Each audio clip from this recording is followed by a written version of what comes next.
Hey everybody, this is Mimi. I've been posting some floor plan challenges on my Instagram and I thought it might be fun if I did one with you today. This video is going to be a complete step-by-step tutorial of how I develop a floor plan. Of course, every project is different, but there are general rules of thumb that I apply to every project. As the complexity of the project increases, so does the complexity of the floor plan development. That being said, I wanted to start out easy today with a simple residential project, just so that everybody can get the fundamentals down and get on the same page. And as I walk you through my process, I will point out ways in which you can take it to the next level if you want to. As a disclaimer, I am an interior designer with a degree in interior design. A lot of these principles are taught in interior design programs as well as in interior design textbooks. They are applied by most professional interior designers today, so they are tried and tested and guaranteed by me to work. So let's get into it. Here are the supplies that you will need along with some optional tools. And if you don't have anything, I will try to list some alternatives. First up is a pen or pencil. Pen will show up better under tracing paper, but pencil erases, so pick your poison. A Sharpie or a fine black marker would work. Alcohol-based markers. Being alcohol-based instead of water-based means you can blend them and you can mix colors to create your own shade. Copics are my personal favorite, as you can tell, but Prismacolors are a close second and a cheaper option. Copics are expensive, but they are refillable. Sticky notes are preferred, but you can also just cut up a piece of paper into squares. It doesn't need to stick, but it's just helpful. 8.5 by 11 paper or any scrap pieces will do. Tracing paper. My favorite is just the pads, but you can also get a roll. It comes with 50 yards, which is amazing and way more economical, but it's just really whatever you prefer. Drafting tape or dots. I prefer the tape because you can rip whatever size you want, but dots are great too. They're easier to use, they're easier to reuse than the tape. If you don't have either of these, try to use a low stick masking tape. Architectural scale. I don't have my beautiful metal one today, so we're just stuck with this 100-year-old yellow one. Please just ignore that. We will use the 1/8 of an inch and also the 1/4. Triangle or straight edge. Some people don't know this, but you're actually not supposed to use your scale to draw lines. It's only to measure. So you're going to need something else to draw with. The most useful is a translucent triangle, so you can clearly see where you're drawing, no pun intended, and you can also make sure that everything is square. Now for the optional tools, a blank criteria matrix, and I say this because you can print them out from online or type up a blank one yourself in Excel and print it out, but you can just as easily draw it right now on a white piece of paper. AutoCAD, if you want to transfer your floor plan to the computer. I prefer to do this because you can make every line very precise. You can import furniture into it, plus I like to render the floor plans in Photoshop afterwards from the AutoCAD PDF file. But you can also scan your hand-drawn plan into Photoshop and render that, or just hand render it with the Copic markers. Templates are very useful for quickly drawing furniture, shapes, toilets, bathtubs, circles, doors, pretty much anything.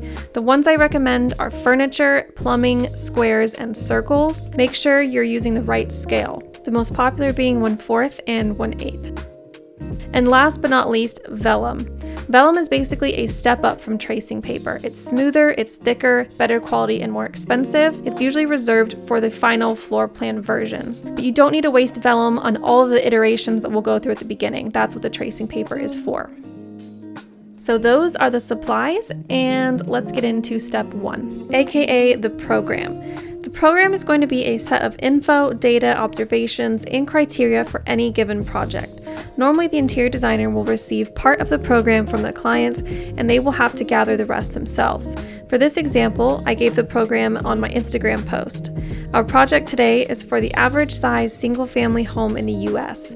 Our program tells us it is 2,700 square feet, 45 feet by 60 feet, and this is the interior measurement.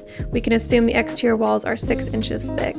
It is a single-family home, 1 story, and the garage is detached.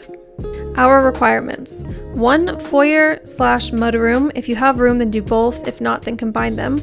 1 living room, 1 dining room, 1 kitchen, minimum 2 bathrooms, minimum 3 bedrooms, and 1 laundry/utility room.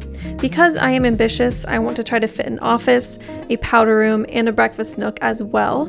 For all of my challenges, you can always include more than the requirements, just not less.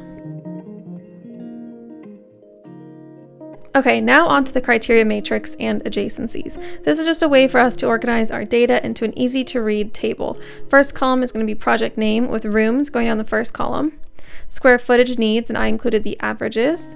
Adjacencies, and we will circle the immediate ones. Public access, Y for yes, N for no. Some people do 3 and they do a semi, but I just wanted to keep it easy with 2 options.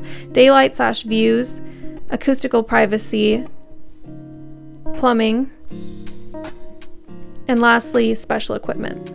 For the project name, we will write average size single family home in the US. And I wanted to include some other columns that you might want to add on other projects. You can do sustainability factors or special considerations. At the bottom, it's also helpful to write your total available square footage, just so you do not go over. Filling out the table is pretty self-explanatory. The foyer/mudroom does need public access. There doesn't need to be views, no acoustical privacy, and no plumbing, and of course, no special equipment. Living room, we do want it to be next to the dining room, so we'll write number 3, kitchen 4, and 13, powder room. I do want the powder room to be near the living room. I'm going to circle number 4 because I do want it directly next to the kitchen. That's going to be an immediate adjacency. The other ones are just sort of. Public access, yes. Daylight/views, yes. Acoustical privacy, no. Plumbing, no, and no special equipment. You guys can kind of see how this is done, and this is going to change from person to person. Not every designer is going to have the same opinion of what needs to be next to each other. Same with what the client wants, so this is going to look different for every single person.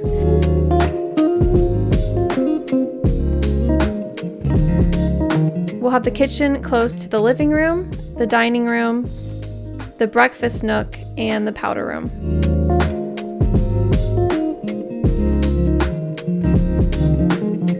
Out of those adjacencies, we can then circle the immediate ones, being the living room, the dining room, and the breakfast nook. Public access, yes. Daylight/views, yes. Acoustical privacy, no. Plumbing, yes. And for special equipment, we can list the appliances. You can just write appliances, or you can list them out, whatever you prefer. You guys can get the gist of this, so I'm just going to speed this up in a time lapse for you. And again, you don't have to do exactly what I'm doing. If you have a different opinion of what needs to be public, what needs daylight, maybe you think the bathroom does need daylight, then go ahead and do it. And one easy way to check yourself to make sure you have the adjacencies correct, make sure that if you list, like say for number 2, if you list number 3, then make sure in number 3 that you're listing number 2. Some people like to group the like rooms. So for example, you can put bedroom and bedroom together. I personally like to break them up because I like to remember that there's 2 spaces, but you can just as easily put them together and write bedrooms as long as they're exactly the same. And like I said, I will give you guys some tips if you do want to make this a little more advanced. If you do, then I would include maybe 3 different options for each column. So for public access, do yes, semi, and no. Same with daylight/views. Maybe for the bathroom, you do want a little bit of a window, but it's not crucial that there's a view or daylight, then you could do semi. You can completely customize this table and make it as informative and complex as you want. The most difficult column out of this entire table is going to be the square footage needs. Normally I have that blank and I have to fill it in myself with the number that I think each room needs, but I wanted to make this easy and give you guys an average just so you can know kind of what to aim for. And that is the completed criteria matrix. Next up, we have a relationship diagram. It might look scary, but all it is a visual representation of our criteria matrix.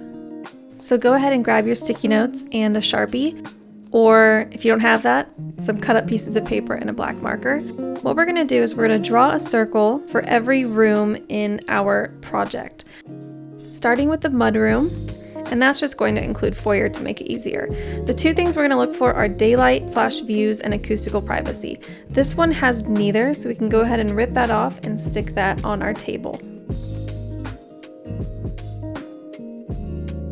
Next room is living room. Obviously that's going to be a bigger circle because it is a bigger space in our project. This one is going to have views, so we're going to do these little arrows in the corners of the sticky note to indicate it does need a view. There is no acoustical privacy, so we can go ahead and rip that off. Next up is dining room. This one's going to be a fairly large space as well. It is going to need views, just like the living room. No acoustical privacy, so we can go ahead and rip that one off.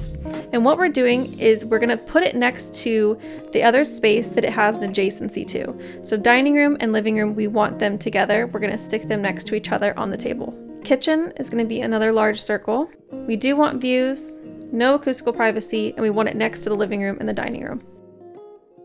You guys can probably get the gist of this now. It's kind of like a game, which is why I really like it. Bathroom does have acoustical privacy, and the bathroom is not going to be next to the kitchen or dining room or living room, so we're going to put that off to the side. So the master bathroom as well as the master bedroom are both going to have views and acoustical privacy. They are going to be next to each other. They are immediately adjacent, so we're going to put them next to each other on the table. Bedroom 1 is going to be next to the bathroom. Bedroom 2 is going to be next to the bathroom and bedroom 1. They're both going to need views and acoustical privacy. Now the laundry room is going to be next to both bedrooms and the master bedroom. So as you can see, I'm kind of just trying to fit this in a way that makes sense with my information. One thing to look out for is grouping the acoustical privacies. So as you can see, the living room, the dining room, the kitchen, they do not need acoustical privacies. They're going to be louder spaces. There's going to be more people talking. It's okay if people hear you talking. So it's ideal to group the spaces that need acoustical privacy and the spaces that don't. The office is going to have views, but it's not really next to anything in particular. Powder room is going to be next to the living room, the dining room, and the kitchen. As you can see, this is actually really tough. It might look easy, but it's not easy at all. You have to make everything work. What I'm doing now is just playing with the rooms, playing with the adjacencies, and trying to make it work in a sense that all the adjacencies are near each other. The rooms that need views are kind of near the exterior. You don't have to necessarily think like a floor plan at this stage. You just have to make the information make sense. Your job as the interior designer is basically to make sense of this puzzle that is the project. And just to reiterate, because it is so important, you do not need to think rectangular or square or like a floor plan at all at this stage. You just need to make the adjacencies work and try to group the acoustical privacies. That's it. It's almost like you don't want to overthink it at this stage. You just want to make sense of the puzzle. Now you're going to want to grab a sheet of your tracing paper. Ideally, this would fit on top of all of your circles. I normally do this on small sticky notes just so it fits, but I wanted to do it larger so that it would show up on camera a little bit better. So in this case, I'm actually just going to draw circles on my tracing paper and just mimic what I have going on the table. But ideally what you would do is just copy the circles. So if your tracing paper is large enough or if your circles are small enough, then go ahead and do that. You can use your circle template if you have one. If you don't, it doesn't really matter. It doesn't need to be perfect circles. I'm just doing it because I'm used to it. And this part is pretty self-explanatory. We're just going to transfer what we have on the table onto our tracing paper. I like to use a Sharpie because it shows up. It's thick, it's easy to write in, but you can do marker, you can do pen, whatever.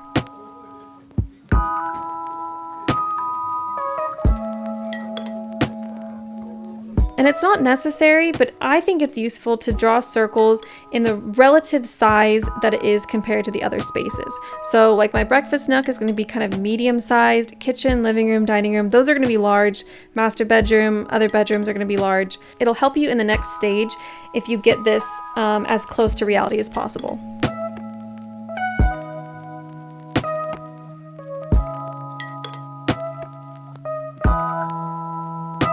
So once you have those circles done, you're going to grab your criteria matrix and you're going to see what type of adjacencies these circles have with each other. So according to my criteria matrix, the living room and the dining room have an adjacency but not an immediate one. So I'm going to do one line between them. The living room and the kitchen have an immediate adjacency. I circled it. So that one's going to get 2 lines. And again, you can make this your own. You can do a thick line for immediate. You can do a squiggly line, whatever you want. This is just what I like to do. Living room and powder room have an adjacency. Dining room and kitchen have an immediate adjacency, so that gets a double line. And this is where you can really see how accurate and efficient your setup is. I recommend that you do 3 different criteria matrices for each project that you do. This forces you to think outside of the box, look at the project differently, because sometimes you get stuck with the very first way that you look at something. So try to do 3 of these and then choose which one is your favorite. Now for the fun part. Grab 2 markers. If you don't have Copics, you can use highlighters, markers, colored pencils, whatever. I like to choose 2 colors that look different from each other. You're going to turn your tracing paper around, draw 2 squares on the back, and then turn it over, and you're going to label them. Red for me is going to be public and yellow is going to be private. If you want to do 3 categories and have a semi-public or semi-private, then go ahead and choose 3 colors. The trick here is to color your circles on the back. This way it doesn't bleed or blend with the Sharpie or pen or whatever you're using, and it's also just a tad bit lighter than if you were to draw it on the front. At this stage, if you want to get creative, you can kind of shade your bubbles, you can do whatever you want. For me, I just colored them solid. Now the whole point in coloring the public and the private spaces is to see if you grouped your spaces correctly. We don't want to mix in a bunch of private spaces in the middle of public spaces and vice versa. So as you can see, I did a pretty good job here. I have my yellow on one side and my red on the other. Now, one thing you don't want is you don't want your lines to intersect. You don't want the adjacencies to cross. That means that one space, you're going to have to cross through another space, possibly, or around another space to get to the one that it's supposed to be next to. So try your best in these relationship diagrams to have no lines intersecting. I know that seems impossible. Sometimes I can't do it, but just try your best. Now I'm just adding in the daylight/views arrows just to make sure that my rooms that need views and daylight are kind of towards the outside of my relationship diagram. It looks like we did a pretty good job at that. And of course, it's really important to label your entrance. So I'm putting a little double arrow here at my mudroom/foyer, and I'm just gonna write entry. Because this is a residential house, it's going to need another entry/exit, probably next to the kitchen/breakfast nook. So I'm just gonna add a little arrow there just to remind myself and indicate that there is another exit. Now you guys know the drill. I'm gonna add the acoustical privacies to the rooms that require it. If you have 3 categories for acoustical privacies and you have a semi, then just color half of the circle. Okay, so now we're checking. Double lines, crossing, we don't want that.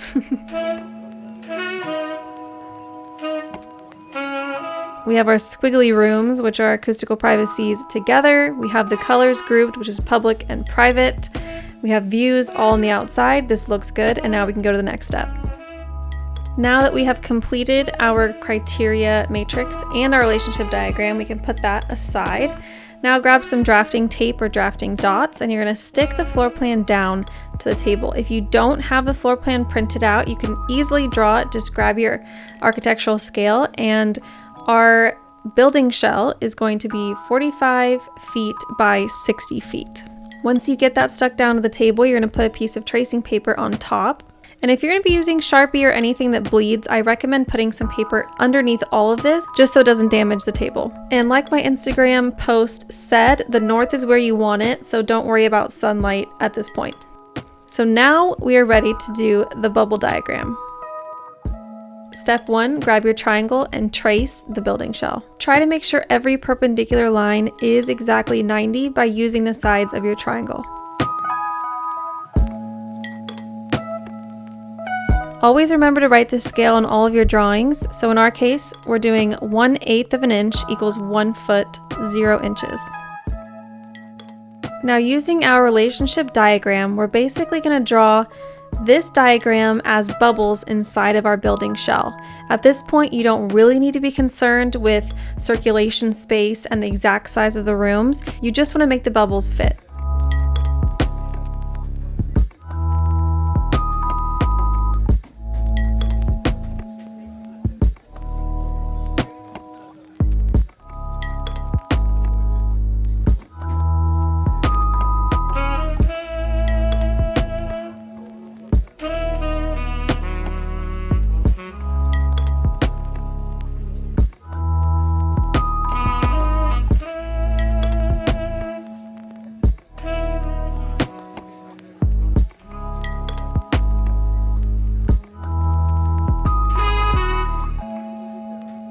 Go ahead and grab another piece of tracing paper and tape it down.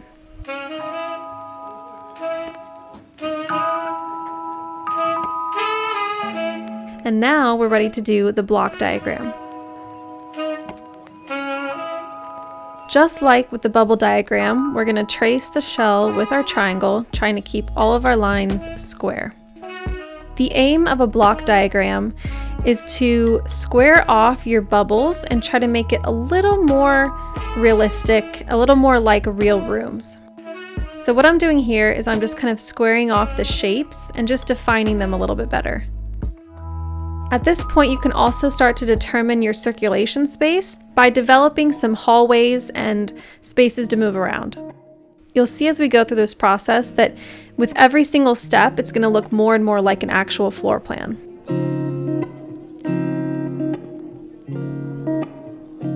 I'm going to grab my Copic markers and I'm just going to color in my circulation space just to designate where my hallways are going to be. I'm going to use my red and my yellow to indicate private and public spaces. I'm going to color it on the back just like I did before so that I can write on the front and none of the colors are going to bleed.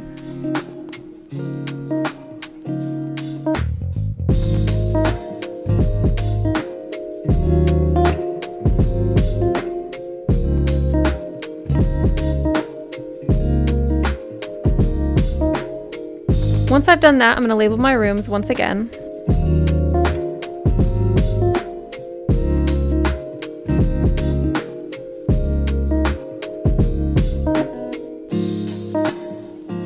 At this point, I'm going to remove the bubble diagram underneath just so I can see my block diagram a little more clearly.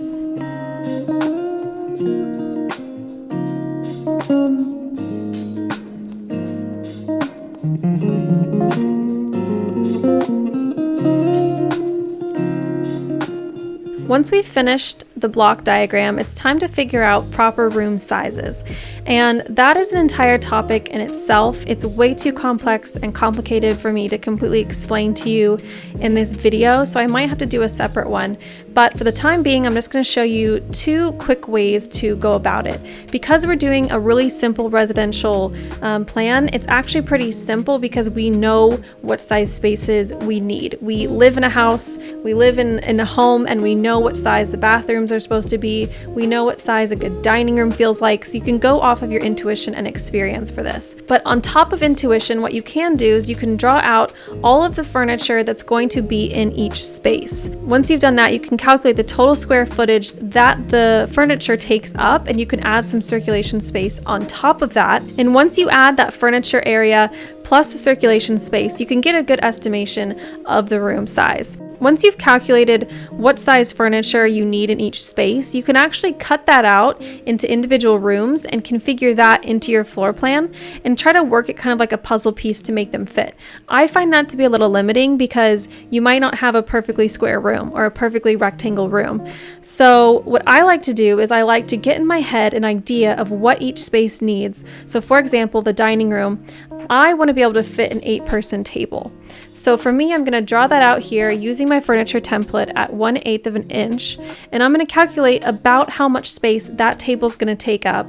On top of that, I can calculate, okay, I want about 3 feet around each chair to make it comfortable, and from that, you can tell about how big you want each room to be. If you guys remember from my criteria matrix, I did include the averages for certain types of rooms in the average American household. So you can use those and just go completely off of that. As you can see here, I did about 17 feet by 10 feet, which gives me about 170 square feet for the dining room. And if you look at our criteria matrix, the average is 200. So that makes sense, that fits. It doesn't have to be exactly this, but it gives me an idea. From this, you can take your block diagram and start fitting in furniture. From there, you can kind of rework the walls, move things over, and you can start seeing how the space is going to shape up. At this stage, don't worry about exact dining tables, exact sofas that you want to use. It's not time to spec, it's just an estimation for how big each room needs to be. Try to make your circulation space, aka your hallways, at least 4 feet. 3 is the minimum, but I think that's just a little tight. Even 4 is tight, but for now, at least try to keep 4 feet. My entry door is going to be 3 feet wide, 36 inches, and all of my interior doors I'm just going to do 2'8" for now. At this stage, I'm not too concerned with wall thickness. They're going to be 4.5 inches thick. Plumbing walls will be 6 inches thick. Exterior walls I'll probably draw at 6, but right now I'm just kind of blocking out the rooms and still trying to figure out how I want my floor plan to actually be set up, so I'm not going to be concerned with that. I'll add that in at the end. Some other things to be concerned with. Your bedrooms, you probably want to keep away from the front. Ideally, I wouldn't even have bedroom 1 with the view of the front, but I couldn't figure out a way to fit it on the back or the side. So try to keep your rooms towards the back, try to keep your more public places towards the front. And the kitchen, I always like to have at the back of the house. I just don't really like cooking when I'm looking at a side yard or a front. So just certain things like that, try to think about. Just use common sense, especially if you want like an open floor plan, which I do. So I want my kitchen to have a good line of vision to the living room, even to the breakfast nook, the dining room, pretty much all of the big public spaces. And now for some general space planning tips. You want to choose an orientation that takes best advantage of site's views, features, and breezes. So, for example, closets and garages should face the worst views and be positioned to block heavy winds. This won't be relevant on this project because we don't necessarily know which way is north. It doesn't really matter. We're just concerned with the layout. But in general, it's good to know. Circulation paths through rooms should be avoided. So for example, you don't want to have to get to a bathroom by going through a bedroom or an office or something else. Bathrooms should be convenient to all rooms in a 1-bedroom house. So if there's only 1 bathroom, you want to make sure everybody can get to it easily. Halls should be kept short and to a minimum. They should not occupy more than 10% of the plan's total area. As you can see on my plan, I tried to keep my hallways to a minimum. You definitely don't want them to be redundant and just unnecessary. Living rooms should not have through traffic to other rooms. For example, if you want to get from the kitchen to the dining room in my floor plan, you can actually go in the hallways. You don't have to walk through the living room. The main outside entry should not open directly into the living room. A hall or foyer should act as a buffer. And this is something that a lot of houses fall victim to. And it's not necessarily their fault. There's just no room for a foyer or a mudroom. But if you can fit it in, I definitely would. When locating doors, consider swing directions and furniture placement. In residential construction, exterior doors should swing into the house and into the room from a hall. They should be able to open completely. And this is because if you're walking down a hallway, you don't want a door to open and hit you. If for some reason you're tight on space in a certain area, you can also use pocket doors, bifold, whatever you want. You can get creative. Just don't think that just regular swinging doors is your only option.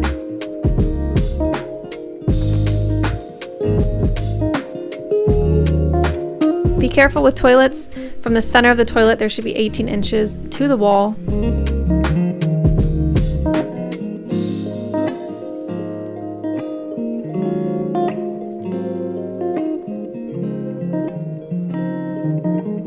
I don't know why I drew the exterior doors in the back swinging out. It's definitely wrong. We all make mistakes, but I will refine that later on.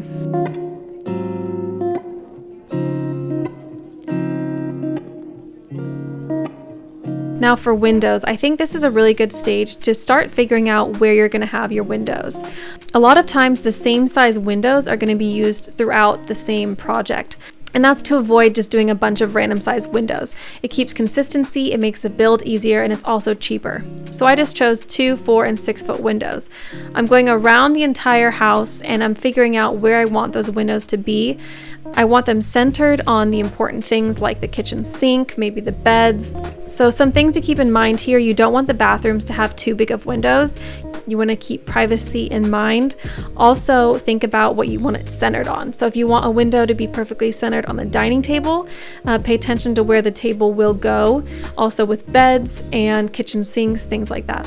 At this stage, it's kind of hard to think about the exterior, but you also want to keep that in mind. You don't want to create a house that's going to look completely crazy from the outside. So try to keep a little bit of consistency and just be smart with your window choices.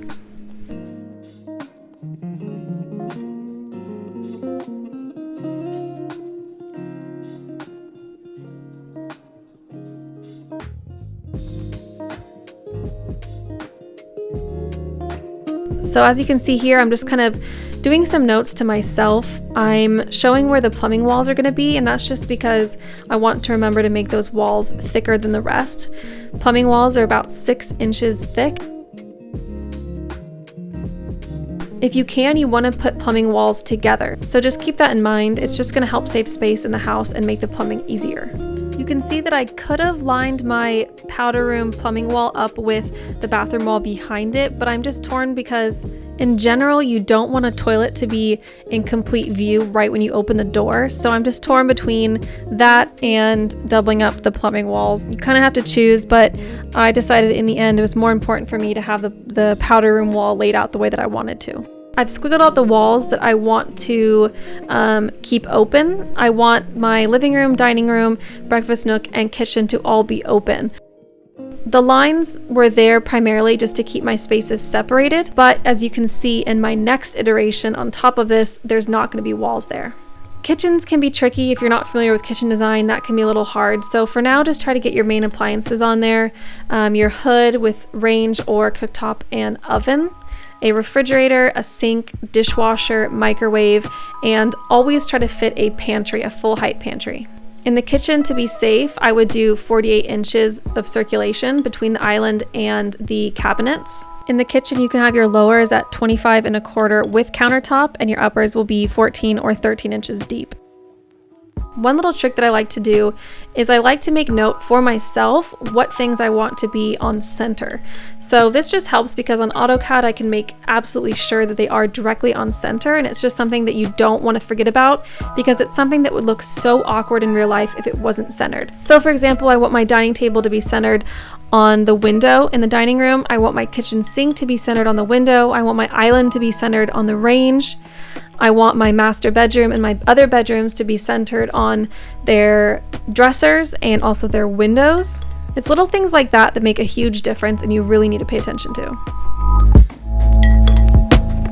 Once you're comfortable with your floor plan, you can start designating different flooring. And this is something that I really love because it's where you start to really see it come alive. So I have 3 general floorings that I'm going to use: carpet, tile, and wood. I'm going to use different patterns to indicate what flooring is going to be in what area. At this point, you can also start to draw in rugs. You want to keep with standard rug sizes, 8 by 10, 10 by 12, whatever you think works in each space. You can use your architectural scale and really figure out what type of rug would be best, and then you can add that into your rendering. Obviously, this is not the end. I will show you guys what it looks like after I render it, but I just wanted to show you how I really get to this point, how I decide where the rooms are, where the windows are, where the doors are, how much circulation space I have, what size rooms there are. And obviously this is not perfect. It's nowhere near perfect. I want to add closets to the 2 bedrooms. I want to add more storage everywhere else. There's certain things that are the wrong size or not perfect, but it's just to give you a general idea of how this process works. Some things I really hope you guys can take away from this is, first of all, it takes so many iterations. It takes days, it takes so much analysis and coming back and refining and refining and refining. There is constantly things I want to change and add and perfect and make better. It's a process. It's not going to happen overnight and it's not going to happen immediately. But what I love the most about this entire process is that every single person's floor plan will be different. Even if 100 people have the same exact program that they're using, the same exact building shell, the same client, the same restrictions, everything, every single one will be different because every person has a different point of view, they have different creativity, and I absolutely love that. Here is my final rendered floor plan. I drew this in AutoCAD and rendered it in Photoshop. If you would like to see how I do either of those things, comment or like or give me some type of message that you want to see that, and I would be more than happy to make that for you. I really hope this was helpful. I hope you learned something new. And one final message, I am not perfect. Nobody's perfect. There's not one specific perfect way to do this. There's some things that I do that just make no sense, but in my head it makes total sense. So do what works for you. This is a creative journey. This is an artistic thing. So make it your own and don't worry about what everybody else's looks like. Just make it make sense to you.